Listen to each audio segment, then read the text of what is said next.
পায়খানার সাথে রক্ত দেখছেন, লজ্জায় কাউকে বলতে পারছেন না, এটা হেমারয়েড হতে পারে। সময়মতো না বুঝলে জটিলতা বাড়ে।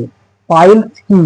মলদ্বারের ভেতরে ও বাইরে শিরা ফুলে গেলে তাকে আমরা পাইলস বলি। দীর্ঘদিন কোষ্ঠকাঠিন্য ও বেশি চাপ দিয়ে পায়খানা করা, কম জল খাওয়া এগুলি বড় কারণ হতে পারে।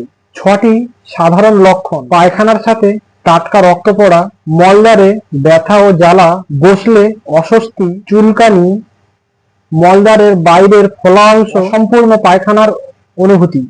কখন বিপদ? রক্তপাত বেশি হলে, তীব্র ব্যথা ও ফোলা, জ্বর বা পুঁজ এগুলো হলে দ্রুত ডাক্তার দেখান। খেলে উপকার: আঁশযুক্ত খাবার, সবজি, ফল, ওটস, দিনে 3 লিটার জল, ইসবগুলের ভুসি ডাক্তারবাবুর পরামর্শে, এবং নিয়মিত হাঁটা।